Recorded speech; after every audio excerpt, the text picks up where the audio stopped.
On va lire donc dans les Écritures, particulièrement donc un passage connu, passage classique que l'on va donc voir ce soir dans l'Évangile de Matthieu au chapitre 13. Matthieu chapitre 13 et donc cette étude s'intitule particulièrement « Où tombe la semence ?»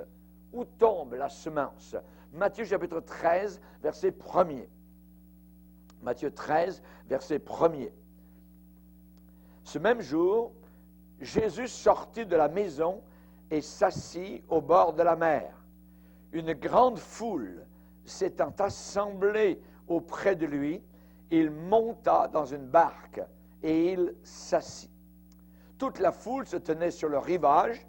Il leur parlait en paraboles sur beaucoup de choses. Et il dit, un semeur sortit pour semer. Comme il semait, une partie de la semence tomba le long du chemin. Les oiseaux vinrent et la mangèrent.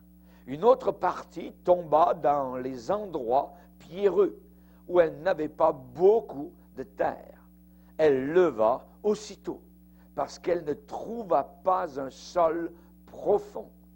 Mais quand le soleil parut, elle fut brûlée et sécha, faute de racines. Une autre partie tomba parmi les épines. Les épines montèrent et l'étouffèrent. Une autre partie tomba dans la bonne terre. Elle donna du fruit, un grain 100, un autre 60, un autre 30. Que celui qui a des oreilles pour entendre, entende. On va lire maintenant, dans verset 18, la signification, cette parabole. Vous donc écoutez ce que signifie la parabole du semeur. Lorsqu'un homme écoute la parole du royaume et ne la comprend pas, le malin vient et enlève ce qui a été semé dans son cœur. Cet homme, c'est celui qui a reçu la semence le long du chemin. Celui qui a reçu la semence dans les endroits pierreux, c'est celui qui entend la parole et la reçoit aussitôt avec joie. Mais il n'a pas de racine en lui-même. Il manque de persistance, de persévérance. Et dès que survient une tribulation, c'est-à-dire une épreuve ou une persécution à cause de la parole, il y trouve une occasion de chute. Celui qui a reçu la semence parmi les épines, c'est celui qui entend la parole, mais en qui les soucis du siècle et la séduction des richesses étouffent cette parole et la rendent infructueuse. Celui qui a reçu la semence dans la bonne terre, c'est celui qui entend la parole et la comprend. Il porte du fruit et un grain en donne 100, un autre 60, un autre 30. Amen. Père, nous te bénissons pour Jésus ton Fils qui nous a enseigné si merveilleusement, Seigneur, le royaume de Dieu. Nous te demandons, Seigneur, que nous puissions comprendre que cette parole n'est pas lettre morte, mais une lettre qui est la vie, qui apporte la vie, qui est efficace et vraie et puissante. Nous te demandons, Seigneur, qu'il n'y ait aucune pierre, aucun terrain pierreux, aucune épine qui étouffe cette parole, aucun souci ou séduction de ce siècle, ou persécution qui nous empêche de te suivre. Nous prions, Seigneur Jésus, que dans ce combat à la vie et à la mort, nous puissions sortir plus que vainqueurs, comme toi-même es sorti vainqueur du tombeau, Seigneur, de la mort. Merci pour ta résurrection. Tu n'es pas, Seigneur, mort. Tu n'es pas un cadavre. Tu es vivant, Seigneur. Alléluia. Tu es les prémices de chacun d'entre nous qui un jour aussi, Seigneur, auront la vie éternelle en ta présence, Seigneur. Et déjà, nous goûtons, Seigneur, sur cette terre, alléluia, la joie de te connaître, la la joie des puissances du siècle à venir. Veuille bénir ces instants particuliers que tu veuilles bien nous accorder. Dans le nom puissant de Jésus-Christ, notre merveilleux Sauveur, notre merveilleux agneau. Amen. Et tout le peuple dit Amen. Amen. Gloire à Dieu. Vous pouvez vous asseoir, frères et sœurs. La question qui nous est tombée ce soir, où tombe la semence? La semence, évidemment, c'est la parole de Dieu, nous le savons, mais où est-ce qu'elle tombe? Dans quelle sorte de cœur? Dans quelle sorte de terrain? Et ici, Jésus a parlé donc de 4 sortes de terrains. La parabole où Jésus parla du semeur se trouve dans les 3 évangiles synoptiques. Les 3 évangiles synoptiques, c'est-à-dire Matthieu, Marc et Luc. Dans ces 3 évangiles, nous voyons qu'à chaque fois, donc, la parabole du semeur a été reprise par les différents auteurs. Et le point central, eh bien, c'est justement ces sols, ce terroir différent. 4 sortes de sols nous sont décrits par le Seigneur. Dans chaque cas, nous voyons que le semeur est le même. Dans chaque cas, nous voyons que la semence est la même, mais le sol est différent. Voyez? Le sol est différent. Et la question, évidemment, qui est soulevée par cette parabole merveilleuse, quelle sorte de terrain sommes-nous? Quelle sorte de terrain suis-je? C'est la question que le Saint-Esprit ce soir nous pose particulièrement.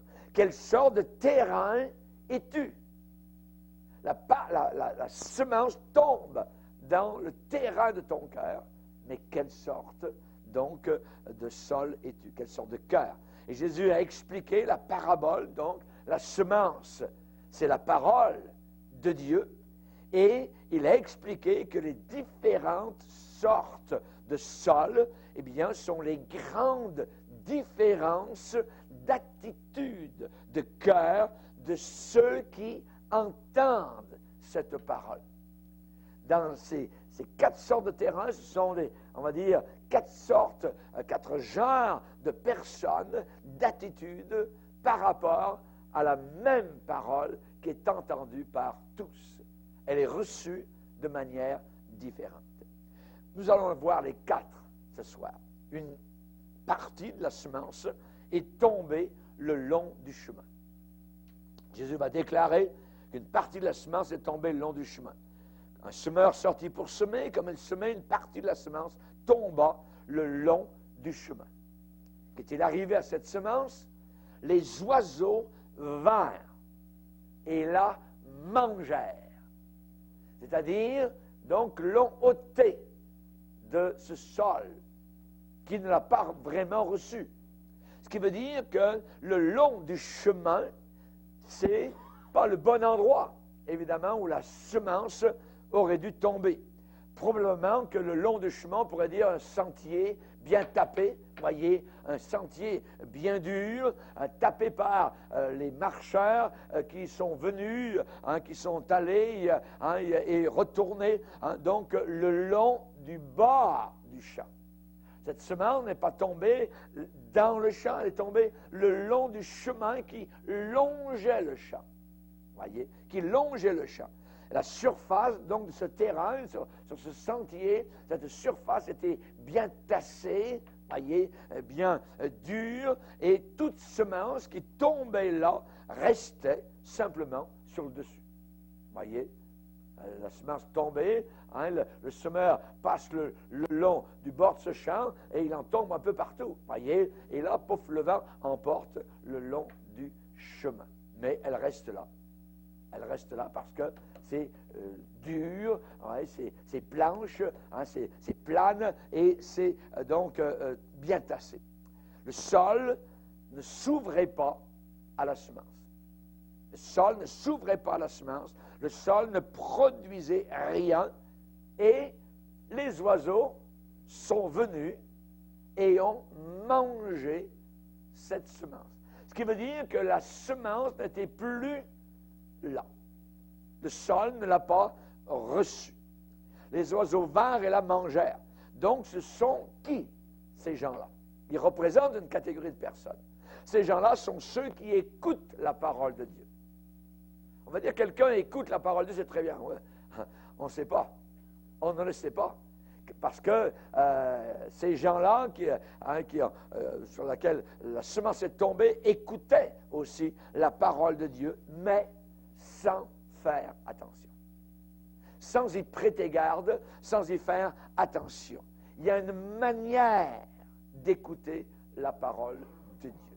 Il y a une façon d'écouter la parole de Dieu, de la recevoir, non pas comme étant la parole d'un homme, mais comme ce qu'elle est véritablement, la parole de Dieu. Et je la reçois comme étant la parole de Dieu. Et là, elle va travailler. Mais, évidemment, ceux pour lesquels sont décrits par cette semence qui tombe le long du chemin, eh bien, leur cœur est dur. Leur cœur est fermé à la parole de Dieu. Et s'ils écoutent, s'il arrive même, ça peut arriver, vous voyez, qu'ils écoutent la parole de Dieu, ils ne la comprennent pas. Ils ne la comprennent pas. Pourquoi? Parce qu'ils ne souhaitent pas comprendre. Ils ne veulent pas comprendre. Il y a des gens qui entendent la parole de Dieu, mais qui ne veulent pas véritablement comprendre. Voyez, ce n'est pas important pour eux. Par exemple, Pharaon a entendu la parole de Dieu par la bouche de Moïse. Mais qu'est-ce que Pharaon a dit? Qui est l'Éternel pour que je le serve? Je m'en balance de ton Dieu. Voyez? Et on sait que Dieu s'en est balancé aussi jusqu'au fond de la mer Rouge de Pharaon. Donc, la semence est tombée, mais elle est tombée le long du chemin. Elle est tombée sur le cœur de Pharaon, un cœur dur. Voyez? Les oiseaux, touc, sont venus aussitôt, les puissants diaboliques, voyez, les démons, le diable, voyez, justement, et l'ont mangé. Dans Romains 1er chapitre, il est dit, en parlant de ce genre de personnes, comme ils ne se sont pas souciés de connaître Dieu. Voyez, ils ne se sont pas souciés, ils n'ont pas eu de soucis, ils n'ont pas eu d'inquiétude par rapport à Dieu, à l'existence de Dieu. Il n'y a eu aucune recherche, voyez. Comme ils ne se sont pas souciés de connaître Dieu, Dieu les a livrés à leur passion, sans frein. Romains 1er chapitre, verset 28. On sait que pour nous particulièrement, il est dit que ces choses, eh bien, Dieu nous les a révélées par l'Esprit. Dieu nous les a révélées par le Saint-Esprit. Nous n'avons pas reçu l'Esprit du monde, nous avons reçu l'Esprit qui vient de Dieu afin que nous connaissions, que nous comprenions, voyez, les choses que Dieu nous a données par sa grâce. Alléluia. Il est dit que l'homme animal, c'est-à-dire l'homme psychique, ne reçoit pas les choses de l'Esprit de Dieu parce qu'elles sont une folie pour lui. C'est une folie pour lui, voyez. Il ne peut pas concevoir qu'il y a un ciel, qu'il y a un enfer, qu'il y a une autre vie ailleurs, qu'il y a des millions, des milliards de personnes qui nous attendent là-haut dans la gloire éternelle, qu'il y a une ville céleste, ainsi de suite. Ils ne croient pas à la parole de Dieu. La parole de Dieu, ils l'entendent, cette parole rebondit sur leur cœur. Voyez, elle ne pénètre pas dans leur cœur. Le terrain est tassé, voyez, elle tombe sur un chemin qui est dur, voyez. On sait particulièrement que Satan ne veut pas, évidemment, que cette semence d'évangile soit posée quelque part. Voyez, il ne veut pas du tout, même pas sur la surface. Même pas sur la surface. Hein. Il serait très heureux s'il n'y avait plus de Bible, voyez, sur la terre, qu'il n'y ait plus de connaissance, donc, de ce Dieu qu'il connaît, voyez, et qu'il est, évidemment. Et la personne pourrait évidemment se réveiller, et remarquer la parole de Dieu, devenir intéressé à la parole de Dieu. Alors le diable envoie des oiseaux pour l'enlever. Les oiseaux la mangèrent. On l'a enlevée. S'ils l'ont mangée, elle n'est plus là. Voyez, auparavant, elle était là. Les graines étaient dessus. Mais évidemment, tellement visible aux oiseaux que tout, voyez, puisque le sol ne l'a pas reçue. Donc, le diable va la remplacer par quelque chose d'autre. Soudain, la personne devient préoccupée par des choses autres que les choses de Dieu.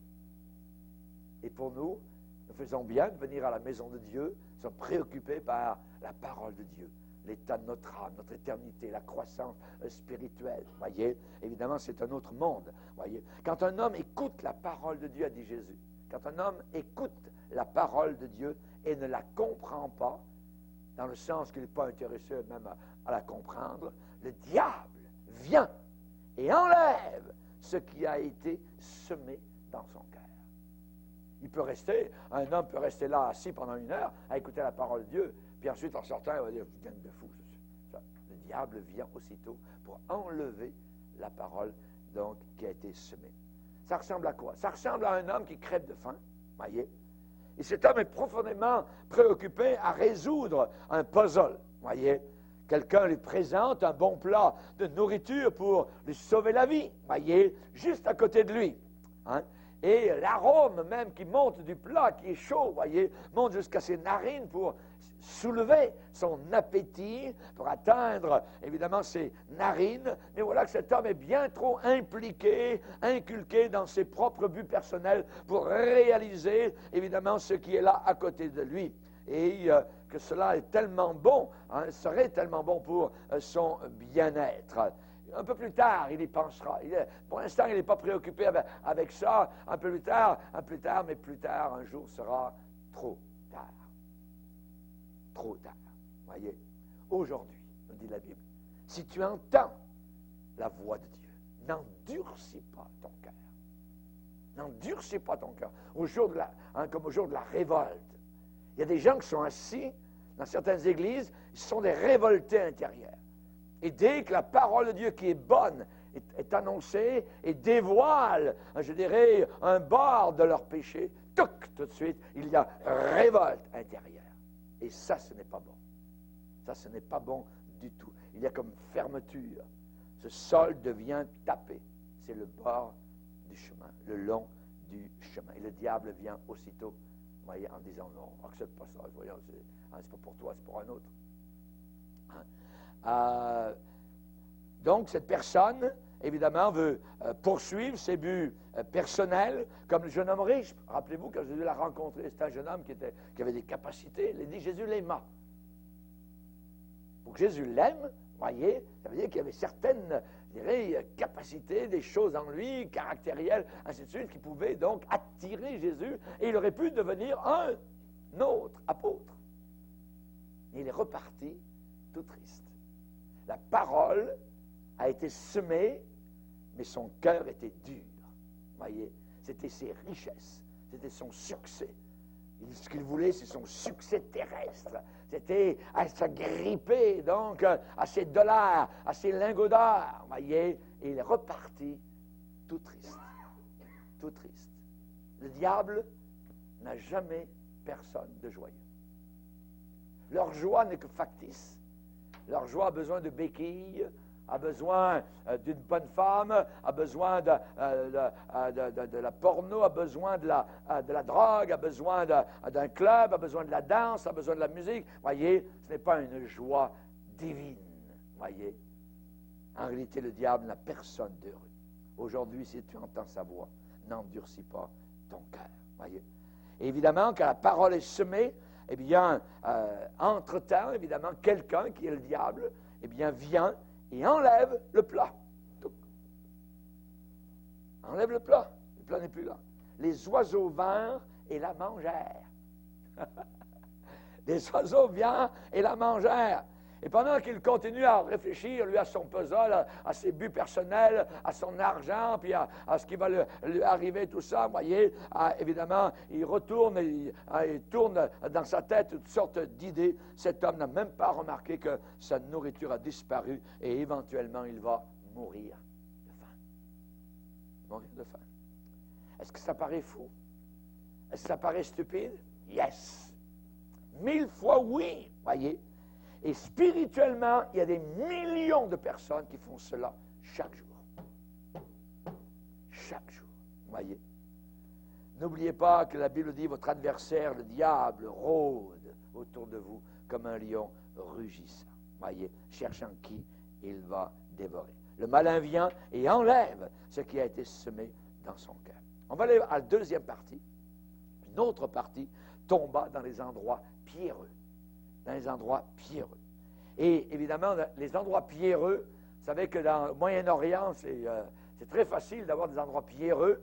Vous savez qu'ils pouvaient lapider n'importe qui, les gens religieux, quasiment à n'importe quel endroit, il y a des pierres. Voyez, ce qu'on appelle en bon français des caillasses. Voyez, des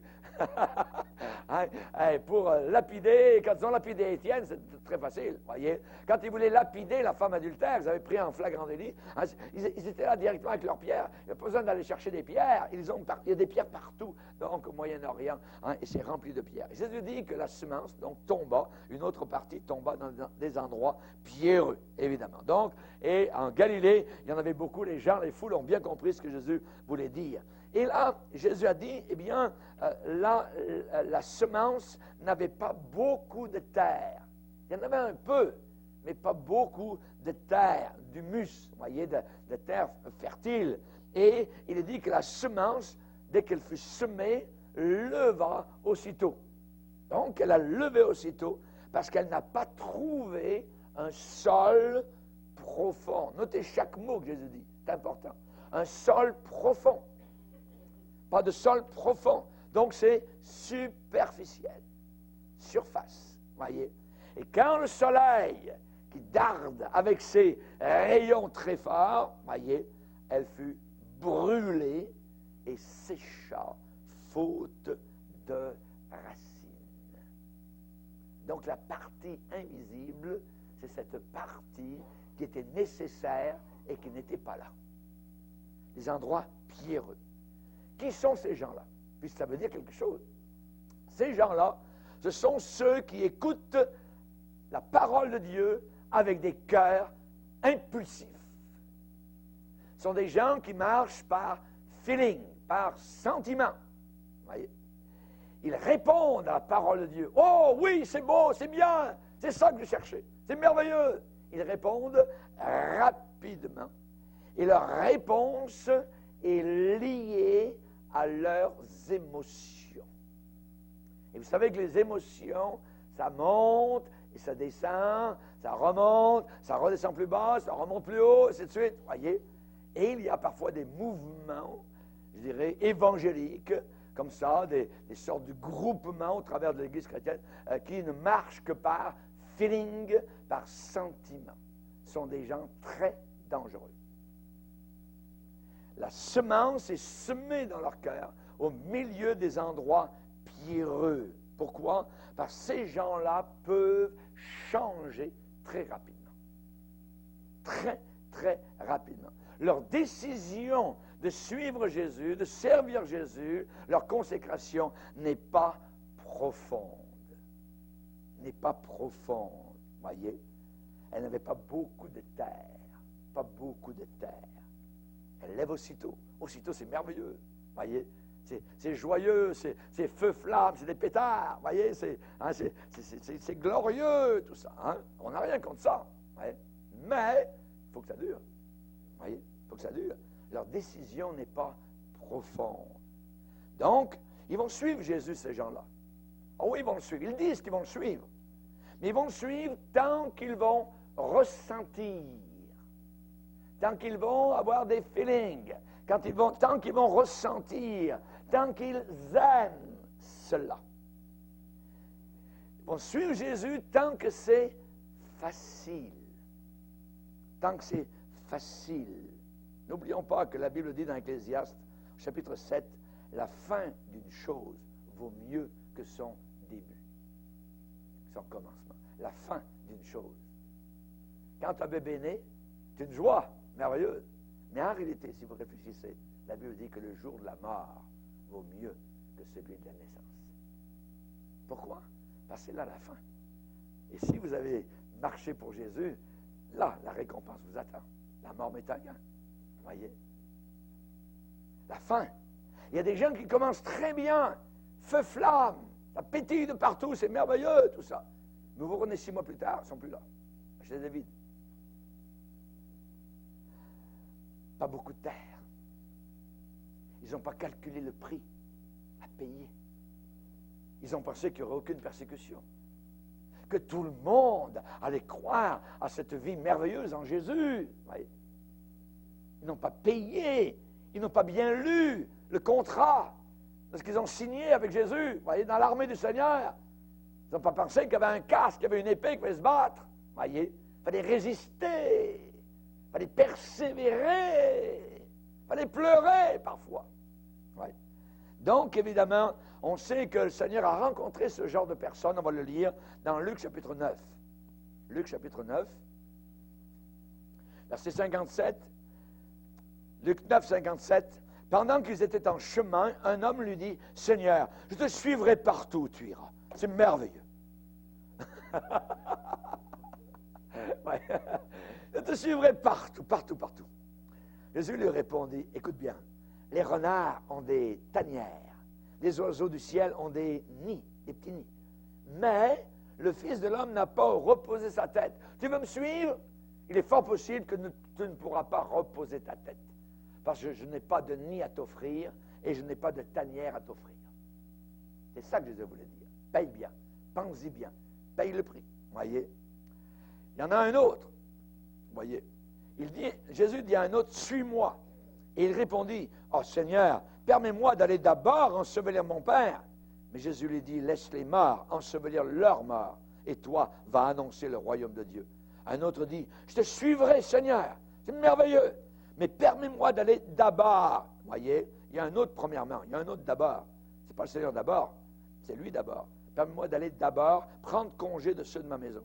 Jésus lui répondit, « Quiconque met les mains à la charrue de l'Évangile, la vie avec le Seigneur, et regarde en arrière, n'est pas propre donc au royaume de Dieu. » Une autre partie tomba dans des endroits pierreux. Il ne trouva pas un sol profond. Vous voyez, il n'y avait pas la qualité profonde de cœur pour suivre le Seigneur jusqu'au bout, jusqu'à la fin. Quand la première difficulté véritable arrive, qu'est-ce que font ces gens-là? Première difficulté, ils retournent. Ils retournent. Ils ne peuvent pas résister. Ils ne peuvent pas rester. Voyez, ils n'ont pas calculé. Ils ne sont pas, je dirais, ils n'ont pas mis leur pensée dans la direction de cette souffrance-là pour suivre le Seigneur, pour être persécutés ou pour que ça soit difficile. Ils retournent et ils s'en vont, ils partent. Voyez. Ces gens-là, ils vont brûler et ils vont sécher très vite. Pour deux raisons. La première raison, selon la parole de Dieu, pas de racines. Tout est superficiel. Voyez. Pas de racines. Et deuxièmement, pas d'humidité. Pas d'humidité. Qu'est-ce que ça veut dire? Voyez. Pas de racines, ça veut dire qu'il n'y a pas de principe durable, il n'y a pas de poigne ferme sur la vérité. La vérité. Le combat, il est pour la vérité. Voyez. Dans Jude, il est dit qu'à la fin des temps, nous devons combattre pour la vérité. À la fin de sa vie, l'apôtre Paul va dire, « J'ai combattu le bon combat, j'ai achevé la course, j'ai gardé la foi. » Ces gens-là n'ont pas une poigne ferme sur la vérité. Peu profond, pas un sol profond. Voyez. Donc, il n'y a pas de consécration profonde, ils n'ont pas de racines en eux-mêmes.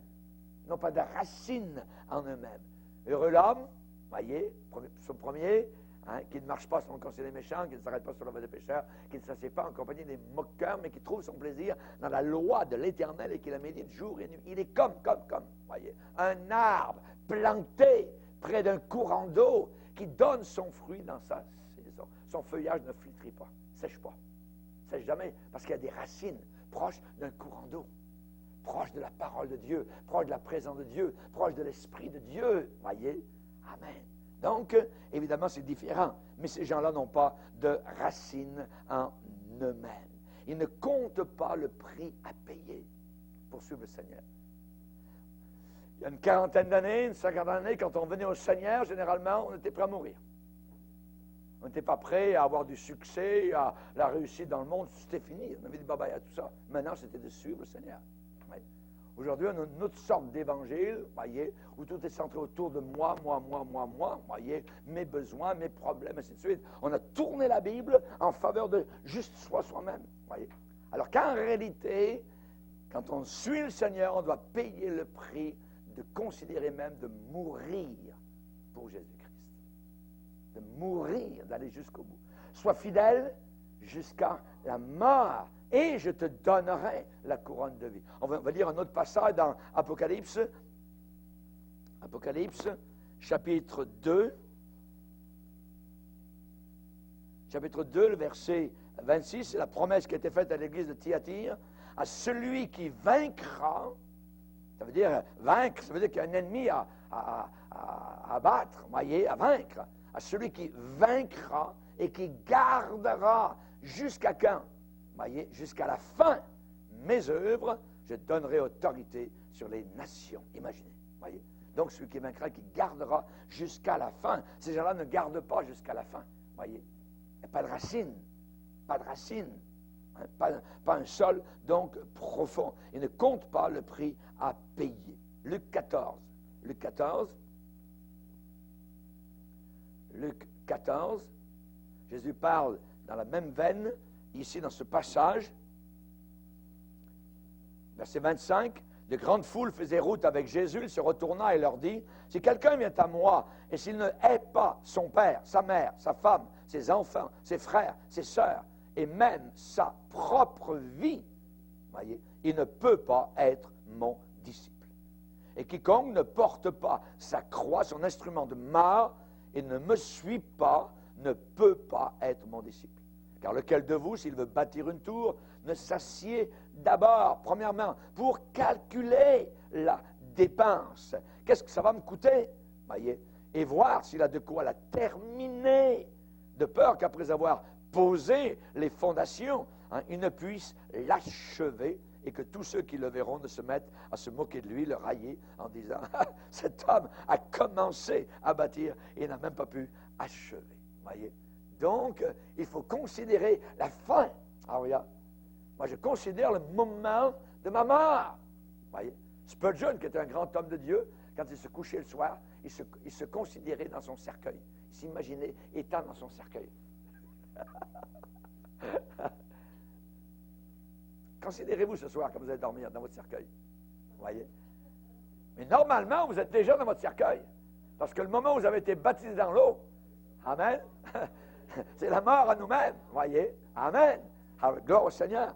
Hein? Merci Seigneur. Donc, jusqu'à la fin. Hein? Attention, cette autre partie donc, de semence qui est tombée dans des endroits pierreux. Ces gens-là n'ont pas de détermination. Ils sont feu et flamme, voyez, hein, et ainsi de suite, mais ça pétille beau, c'est comme un feu de paille, voyez. Vous pouvez mettre un paquet de paille, voyez, ça va brûler, un feuillement, mais c'est beau, mais c'est magnifique, voyez. Pouf, au bout de 5 minutes, il n'y a plus rien. Il n'y a plus rien. Ouais. Il y a des gens comme cela. Donc, ça existe. Jésus a dit, attention, c'est une autre sorte, donc, de cœur. Hein, il n'y a pas de détermination pour aller jusqu'au bout avec Jésus. Et si on veut vraiment être le bon terrain, eh bien, il faut être déterminé à aller avec Jésus, quoi qu'il arrive, jusqu'au bout. Jusqu'au bout. Amen. Gloire au Seigneur. Donc, maintenant, la deuxième chose, j'ai dit tout à l'heure, pas de racine, pas d'humidité. Pas d'humidité. Qu'est-ce que ça veut dire? Pas d'humidité, ça veut dire, évidemment, vous savez que l'humidité, eh bien, c'est ça qui nourrit, donc, dans le sous-sol, les racines, et qui font porter du fruit, donc, aux légumes, ou à la plante, ou à l'arbre qui est, donc, au-dessus de la terre. Pas d'humidité, ça veut dire que ces gens-là, évidemment, ne poursuivent pas, ne continuent pas dans les moyens de grâce que Dieu nous a accordés pour la vie chrétienne. Ça veut dire qu'ils n'ont pas une lecture. On revient à dimanche, voyez, le livre perdu, hein, de Josias. Hein, particulièrement, ils n'ont pas une lecture continuelle de la Bible. Ça n'existe pas dans leur vie. Hein. Ils n'ont pas de vie de prière. Je parle bien d'une vie de prière. Moi, j'aime... On peut prier debout, en marchant dans le bois, il n'y a pas de problème, je le fais souvent. Mais Daniel, à Babylone, il est dit qu'il mettait genoux à terre 3 fois par jour. Ça veut dire qu'il y a un arrêt. Il y a un arrêt. 3 fois par jour, il mettait le genou à terre. Oui. Et je trouve ça très bien. Essayez. Même si c'est juste, je dirais, il y a 10 minutes. 3 fois par jour, genou à terre. Devant Dieu. Vous allez voir. Voyez. Genoux à terre. Ah oui, il n'est pas bien, il y aura un combat, mais en même temps, si vous résistez, il va y avoir une bénédiction. Ça, c'est juste une demi-heure, 3 fois 2 minutes. Ouais, c'est une demi-heure de prière. 3 fois par jour, genoux à terre. Genoux à terre. Et il dit que Daniel, il mettait les genoux par terre 3 fois par jour. Son influence a été dans tout le pays de la Babylonie. Vous voyez? Il était descendu dans la fosse au lion, rappelez-vous, une influence merveilleuse au travers. Mais les gens, évidemment, qui sont dans les endroits pierreux, n'ont pas de vie de prière. Juste un alléluia de temps en temps, tout ça, gloire à Dieu, mais il n'y a pas la vie avec le Seigneur. Ils ne savent pas parler à Dieu, dire des choses à Dieu. Dieu, c'est pas juste alléluia, alléluia, je t'aime, alléluia, tu es grand, tu es bon. On est tanné un peu d'entendre ça. Ce serait bon d'aller un peu plus creux dans, je dirais, nos paroles avec le Seigneur, d'avoir, je dirais, une communication, une communion avec Dieu, avec des sentiments, avec des paroles, avec des expressions. Donc, vraiment de parler à quelqu'un qui est intelligent et qui nous aime. Amen. Dans la vie de prière. Ces gens-là n'ont pas de vie de prière, voyez. Et il n'y a pas de fidélité non plus dans la fraternité. Vous les voyez un temps, pendant 6 mois, ils sont là, 6 mois plus tard, ils ne sont plus là. Vous ne savez pas où est-ce qu'ils sont, tout ça. Voyez, pas de fidélité dans la fraternité, dans la communion fraternelle, dans la communion de l'Église. Et les premiers chrétiens, il est dit qu'ils persévéraient dans la communion fraternelle. Là aussi, il y a une persévérance à avoir.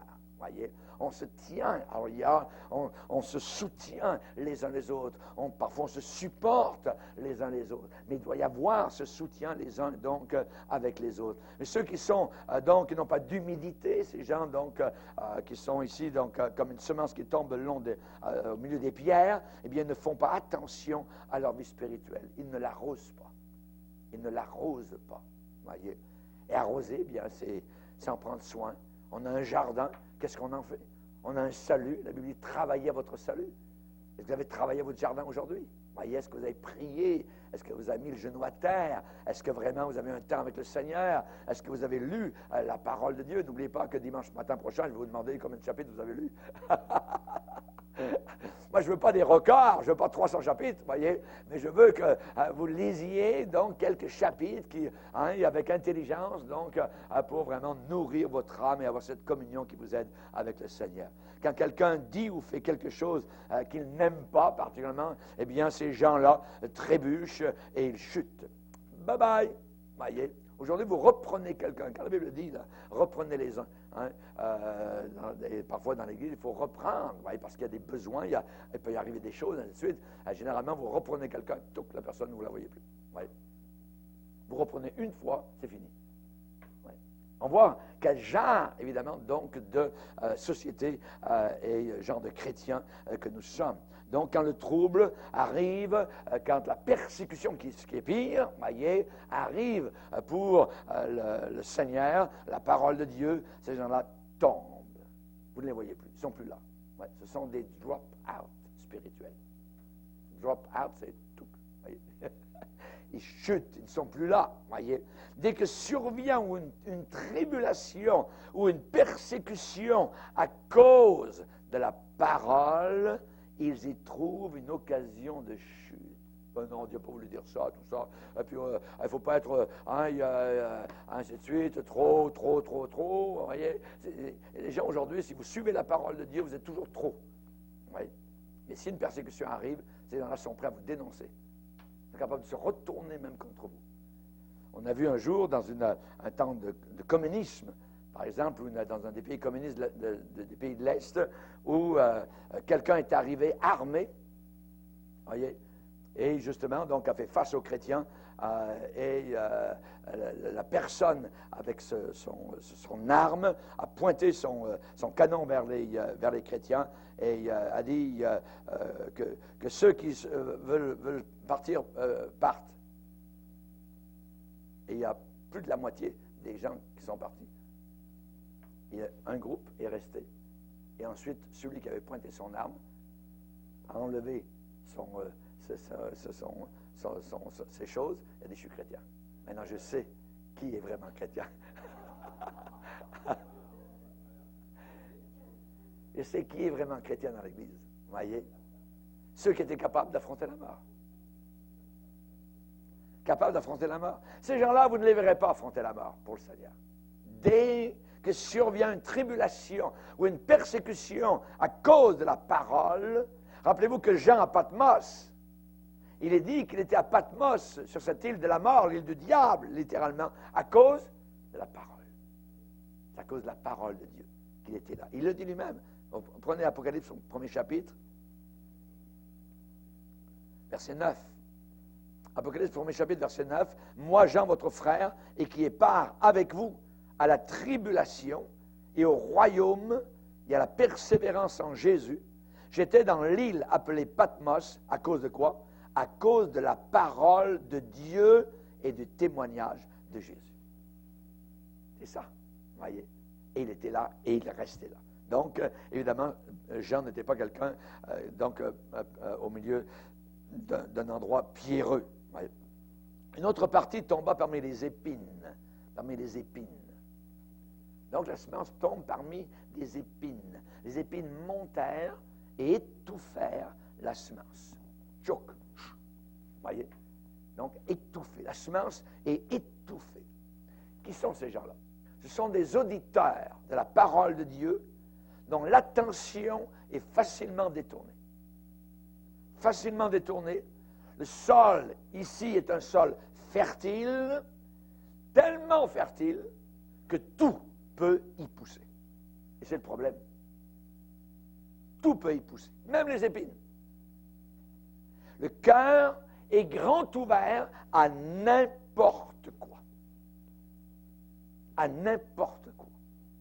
Et Jésus a dit, ça représente les soucis du siècle, cette génération, la séduction des richesses et des autres convoitises, l'invasion des autres convoitises. On parle ici des plaisirs de la vie. Ces gens-là sont ouverts à tout cela.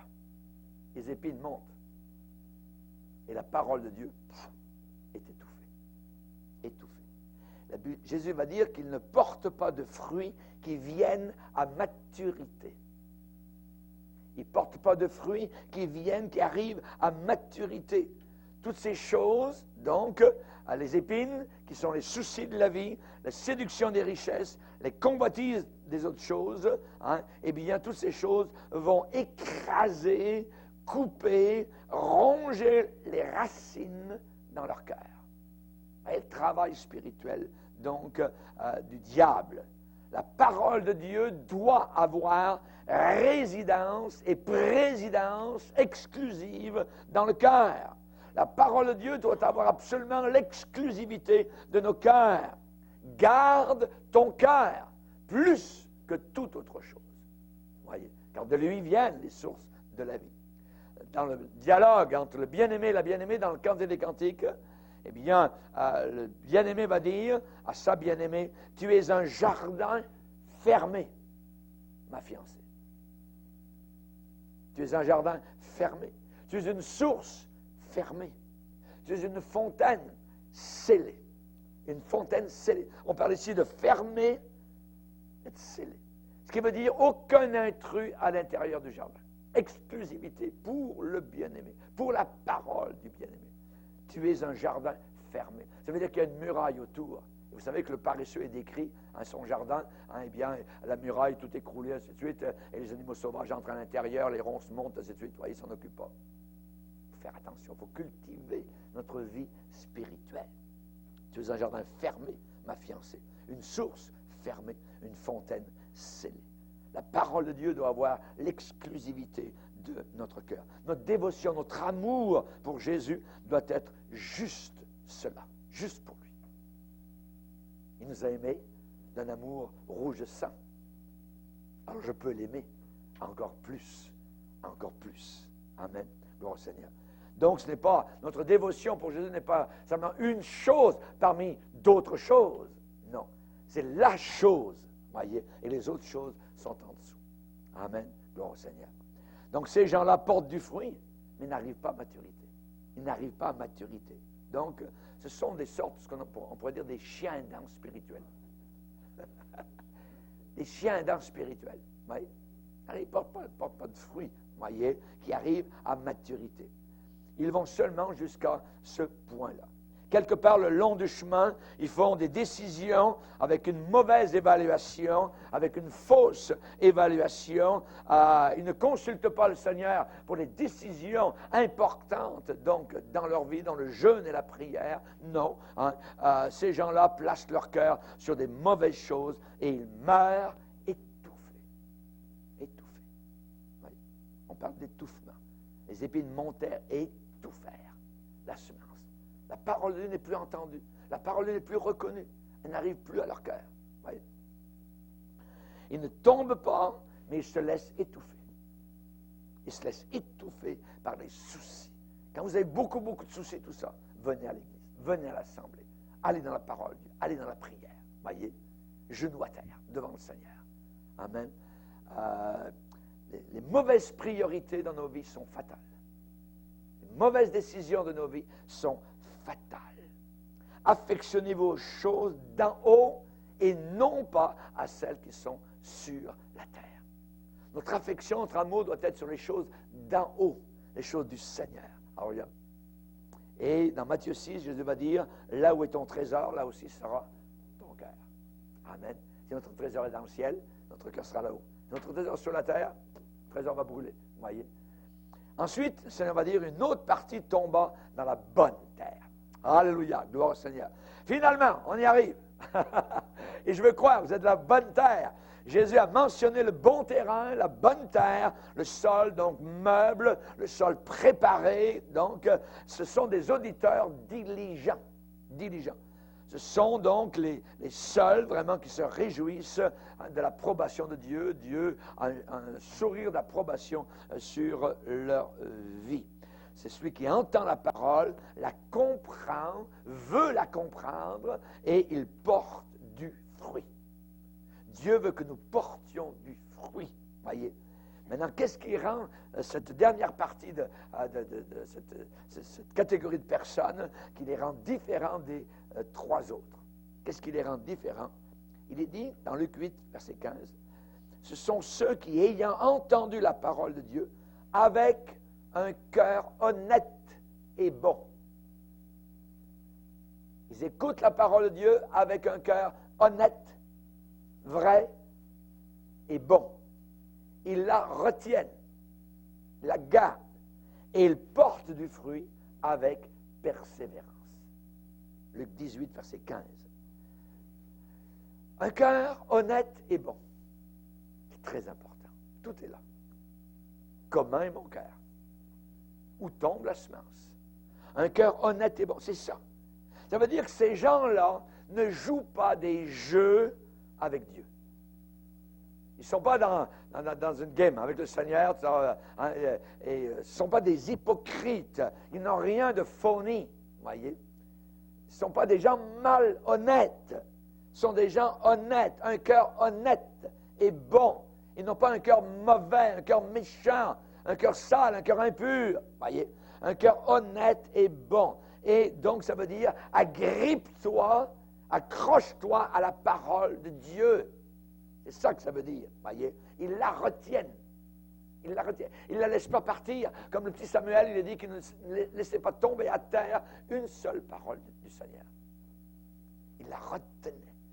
J'ai gardé ta parole. Amen. Ils parlent, ces gens-là parlent de sérieux, ils parlent d'affaires, ils entendent la parole de Dieu, ils la gardent, ils la retiennent. Ça veut dire cache-la dans ton cœur, évalue-la au-dessus de tout le reste, apprécie-la au-dessus de tout le reste. Si tu fais ça, personne ne peut te l'enlever. Personne ne peut te l'enlever. Et un jour, on entendra le Seigneur nous dire, c'est bien, bon et fidèle serviteur. Cœur honnête et bon. Amen. C'est l'écho dans le ciel que nous aurons de la part du Seigneur. Nous, sur la terre, un cœur honnête et bon, et le Seigneur nous dira, c'est bien bon et fidèle serviteur. Entre. Alléluia. Merci Seigneur. Que Dieu soit béni. Donc, évidemment, la Bible dit, Jésus a dit qu'il porte du fruit avec persévérance. Il porte du fruit avec persévérance. Il porte tout le temps du fruit. Il continue. Et même dans leur vieillesse. Ils sont comme le palmier. Alléluia. Ils s'élèvent comme le cèdre du Liban et ils portent du fruit encore dans leur vieillesse. Dans le psaume, nous dit ça. Oui. Alléluia, merci Seigneur. Un cœur honnête et bon. Ça veut dire que la vérité écrite devient vérité comprise et vérité vécue, appliquée, mise en pratique. Ne vous bornez pas à écouter la parole, mettez-la en pratique. Pratiquez-la, mettez-la en pratique. Amen, gloire au Seigneur. La parole de Dieu est une semence de vie, elle est dynamique, productive, hein, et la Bible dit que même ça a commencé avec la parole de Dieu. Nous avons été régénérés, c'est-à-dire nés de nouveau, hein, non pas par une semence corruptible, mais par une semence incorruptible, par la parole vivante et permanente de Dieu. Car toute chair est comme l'herbe, toute sa gloire comme la fleur de l'herbe. Hein, l'herbe sèche, la fleur tombe, mais la parole du Seigneur demeure éternellement. Et cette parole est celle qui vous a été annoncée par l'Évangile. Alléluia. Nous devons la laisser devenir vivante en nous. Nous devons la laisser nous maîtriser. Voyez? Comme un cheval qu'on retient avec des cornes. Il faut que la parole de Dieu nous retienne, nous maîtrise, voyez, qu'on devienne docile devant cette parole qui a toute l'autorité du ciel derrière elle. Amen. Merci Seigneur. Chers amis, je dirais, nous devons la laisser se multiplier en nous dans l'étendue la plus grande que Dieu, évidemment, nous a donnée. Un en porte 30, un autre en porte 60, un autre en porte 100. Nous sommes différents, mais nous devons porter, je dirais, le fruit que Dieu veut que nous portions. Elle donna du fruit. Un grain en porta 100 autres, un autre en porta 60, un autre en porta 30. Dieu veut que la Bible ait des résultats en nous. Dans Thessaloniciens, il dit, cette parole agit en vous. Vous qui croyez dans cette parole, elle agit, elle a une action, elle fait quelque chose dans nos cœurs. Nous ne ressortons jamais, je dirais, vides d'une église. Si vous sortez vide de cette église, sortez de là tout le temps. Voyez? Parce que vous devez sortir rempli. Voyez? La parole de Dieu que vous devez entendre doit remplir votre cœur. Évidemment, donc, nous pouvons être ce que la parole de Dieu déclare. Nous pouvons avoir ce que la parole de Dieu déclare. Et nous pouvons faire ce que la parole de Dieu déclare. Amen. Quand la parole de Dieu écrite et vivante prend racine dans un cœur honnête et bon, elle produira de la vie, elle produira un fruit magnifique. Amen. Jésus a dit, c'est donc à leurs fruits que vous les reconnaîtrez. À leurs fruits. Des raisins ne poussent pas sur des épines. Des figues ne poussent pas sur des chardons. Tout bon arbre porte de bons fruits. Le mauvais arbre porte de mauvais fruits. Un bon arbre ne peut pas, ça veut dire c'est impossible, un bon arbre ne peut pas porter de mauvais fruits. Un bon arbre ne peut pas porter de mauvais fruits. Un mauvais arbre ne peut pas porter de bons fruits. Jésus dit ça dans Matthieu 7. Oui. Donc, Jésus dit, il porte du fruit avec persévérance. Et Jésus a dit que ces paroles doivent demeurer en nous. Si vous demeurez en moi et que mes paroles demeurent en vous, vous porterez beaucoup de fruits. C'est ainsi que mon Père sera glorifié. Seigneur, je veux porter beaucoup de fruits à ta gloire. Amen. Est-ce qu'on le veut? Ah oui, on veut que le Père soit content de chacun d'entre nous. On veut évidemment porter du bon fruit pour le Seigneur. Seigneur, nous te bénissons pour ta merveilleuse parole. Te remercions de nous parler encore ce soir, Seigneur. On dirait que tu es face à face avec nous, Seigneur, que tu es présent, Seigneur. Et cette parabole qu'on a entendue parfois des dizaines de fois, Seigneur, eh bien, cependant, elle nous revient encore ce soir comme un boomerang, Seigneur Jésus, avec force, vivacité, Seigneur, avertissement. Nous voulons non pas, Seigneur, être ce mauvais terrain, Seigneur, où la semence est tombée le long du chemin. Nous ne voulons pas être non plus, Seigneur, placés dans des endroits pierreux. Nous ne voulons pas être parmi les épines. Nous voulons être cette bonne terre. Alléluia. Seigneur, aide-nous à persévérer jusqu'à la fin. Nous voulons persévérer, Seigneur. Alléluia. Tu as dit que tes paroles devaient demeurer en nous. Et nous voulons, Seigneur, que ces paroles demeurent dans chacun de nos cœurs. Oh, gloire et honneur à ton nom, Seigneur. Alléluia. Nous voulons être zélés pour toi, Seigneur. Aide-nous à avoir des racines profondes, Seigneur. Des racines qui seront humidifiées par ta présence, par la pluie d'en haut, par la parole de Dieu, par la prière, par la communion fraternelle, par le témoignage que nous porterons ici et là. Merci Seigneur. À toi soit toute la gloire dans le nom puissant de ton Fils. Amen. Et tout le peuple dit Amen. Gloire.